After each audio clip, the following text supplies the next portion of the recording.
80% समाजकारण व 20% राजकारण या शिवसेनेच्या ब्रीदवाक्याप्रमाणे आज दिनांक 6 जुलै 2024 रोजी येथील सुमन मंगल कार्यालयात शिवसेना उद्धव बाळासाहेब ठाकरे पक्षाच्या वतीने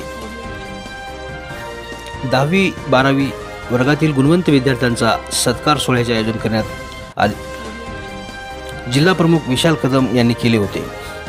विद्यार्थी व पालकांसाठी यावेळी सुप्रसिद्ध विचारवंत सोपानदादा कनेर यांच्या व्याख्यानाचे आयोजन करण्यात आले होते। या प्रसंगी सोपानदादा कनेर यांनी पालकांसह विद्यार्थ्यांना समजेल अशा सोप्या भाषेत व्याख्यान दिले व अक्षरशः उपस्थितांना भावनिक साथ घालीत मंत्रमुग्ध केले व आवाहन केले की 33 कोटी देवांची पूजा करण्याऐवजी आपल्या आईवडिलांची पूजा करा, तुमचा खरा देव मिळेल, तरच तुमच्या सर्वांगीण विकास होऊ शकेल। कार्यक्रमासाठी अब्दुल मुजीब, अब्दुल हबीब, हिराजी भोसले, संतोष अण्णा एकलारे, व्यंकटराव पोळ, सुधाकर खराटे, साळवे सर, हरिभाऊ पाटील, रौफ कुरेशी, बालाजी वैजवाडे, माऊली अप्पा बनसोडे, डॉक्टर गुलाबराव इंगोले, अमृतराज कदम,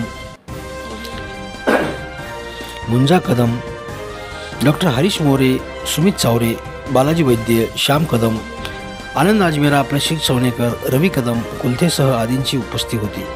कार्यक्रमाच्या अध्यक्षस्थानी डॉक्टर विनय वाघमारे होते, तर सूत्रसंचालन व आभार जगदीश जोगदंड यांनी मानले। कार्यक्रमाची प्रास्ताविक संतोष अण्णा एकलारे यांनी केले। कार्यक्रमासाठी पूर्णा शहर व तालुक्यातील गुणवंत विद्यार्थ्यांसह पालकांनी मोठ्या संख्येने हजेरी लावली होती।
व्याख्यान दिलं, पालकांना काय आवाहन करणार आहात?